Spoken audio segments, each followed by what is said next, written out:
Yo, YouTube, what's happening? It's your boy Frank Nitty. We checking in with another video. I'm out here in goddamn Indiana. Just chilling out. I got a load that deliver tomorrow. You know what I'm saying? Around about 5 o'clock. But some people ask me, you know what I'm saying, how can you be successful? Why you choose leasing over being on, going to a dealership and blah, blah, this, that, and the third. Well, USA, man, technically you do go to a dealership. It's a leasing agency. It's the same thing. You can pay about the same amount a month. I got a 2021 truck, 2021 Freeliner. So peep this out.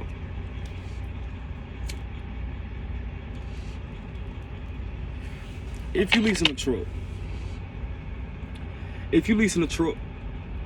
you're gonna probably make about $150,000 a year.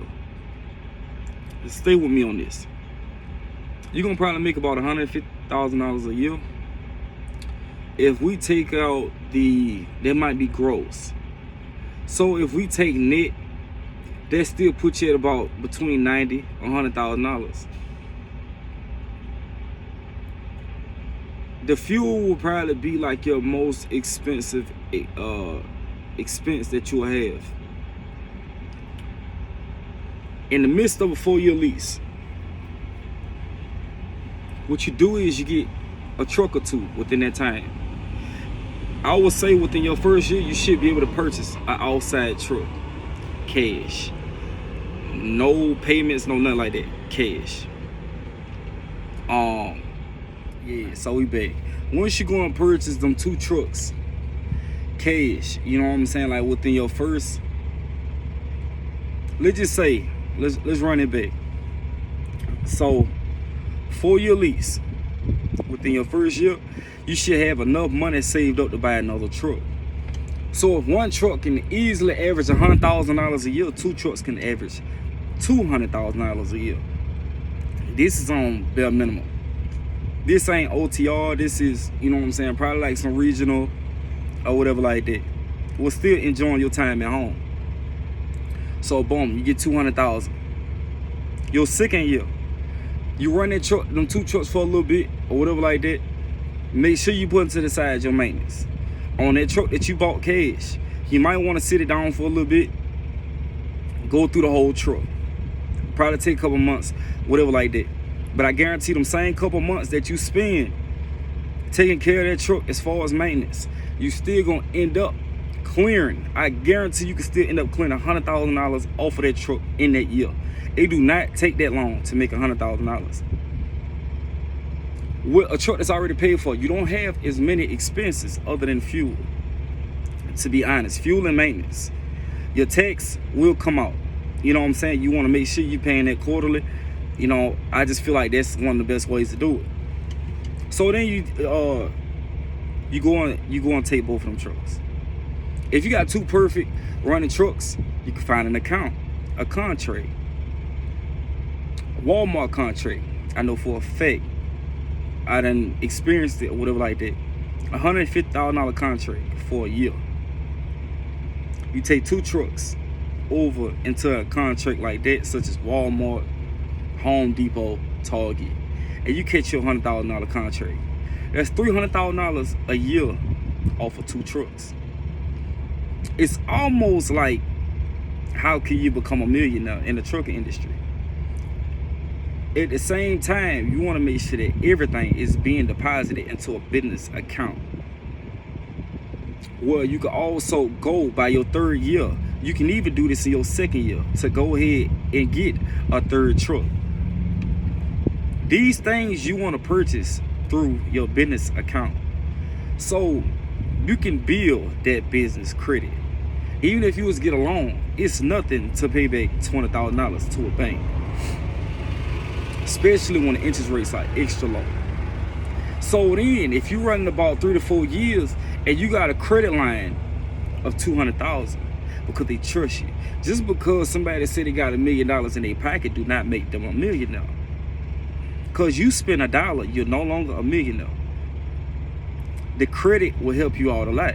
It's a lot of people with millions of dollars, but they're not millionaires. You still have expenses. You still have stuff that's going to be taken off. So the thing is to build the generational wealth. How can you sit back and this money continue to go? Residuals. Inside somewhere of your corporation or your LLC or whatever like that, decent brokers. You got a spouse or whatever like that, make them a broker. Put them into the business. Show them how it's supposed to be operated. Go through the processes and courses along with them, so that both of y'all will understand the percentages and what's supposed to be done and how loads are operated. Once you do that, then you want to talk about having, your own authority, which you could probably do this in a different order. I'm not giving you an exact order on how to do that. You can go and take a little bit of money, get your own authority, while running up under somebody else's authority. So once you go and get yours, get your own DOT number, all that, you can still lease on to a company. But just to know that within 10 years of one lease truck making $100,000, that's $1 million right there. Flip that, 2 trucks, $2 million in 2 years, if they both hold up and do what they're supposed to do. If you take care of them trucks, they're gonna take care of you all year round, no problem. Maintenance accounts, you wanna make sure you building that maintenance account. Like me, I would probably say 50 cents a mile type, just depending on the year of the truck. If you got an older truck and you making $7,000-8,000 a week, I ain't gonna lie, I used to put $2,000 to the side every week just to make sure that when something happened in my truck, boom, running through there or whatever like that. Sometimes it ain't enough. You know what I'm saying? You got one of them cat engines, that's gonna run you about 15 grand. Then you change the slack adjusters, brake shocks, reservoirs, fuel filters, these new trucks, DPF systems, them 5 to 10 grand out the door. So it's different ways, you know what I'm saying, we could be running these companies or whatever like that. And like I be trying to tell people, like, when you have the information and the knowledge, don't hide it from others. It's a bunch of people out here that's running up on their own authority. You got some people that's leased on companies or whatever like that. If you got your own authority, why not tell the next person that's on out, hey bro, you can run up under mine for 15%. You know what I'm saying? They're just paying to be up under my authority. Do it like that. Bring each other together. Build a corporation and expand everybody's business. Once you expand everybody's business, everybody got different sources. We all using the same sources, this, that, and third. It make the trucking industry a whole lot better. I know lately I be seeing like Western Express pulling Swift, Snyder pulling Swift. You got JB Hunt pulling on the trailers and stuff. It go on and on. These people are partnering together. So that's like one of my main pointers. Like, if you can partner together with somebody else and then that person partner with that person, but it just seems like sometimes people say, oh, it's impossible to do, it's because there's so many crabs in a bucket. Crabs belong in a bucket, but we're not crabs if we have the same mindset. You put a bunch of great minds together and everybody trying to make the same amount of money, but then you look at it, these companies have to put money back into the company, which is common sense, to put money back into the company. And now you got 5-6 people paying for trucks, you know what I'm saying, with each other, putting money in. Hey, let's get these trucks, let's do this maintenance. Then you create, within the process you create accounts, you know what I'm saying, as far as maintenance, getting the trust in the contracts, showing that you know what I'm saying, dependable, and you can run their loads. You're not late, you're always on time or early. You know what I'm saying? You got trucks that hold that freight, this, that, and third. I just feel like it's many processes, many steps that you could take. I just want to be this to be like the opening video of, because I think I'm gonna end up talking about this, you know what I'm saying, more and more, because I do feel like it's people that's just like, why would you go and lease a truck from a leasing agency? Why you ain't go to the dealership? I've had 2 trucks. The thing is, when you're doing certain things and then you have drivers that do not want to drive, they just want to make the money, and that's kind of impossible, we have to drive. You know what I'm saying? And I just feel when it's time to invest, it's time to invest. Be honest, you can't do it by yourself. Anybody that sit there and jump in the truck industry, they done did this, that, you didn't do everything by yourself. You had help of a bank, you had help of somebody else on the outside, whatever like that.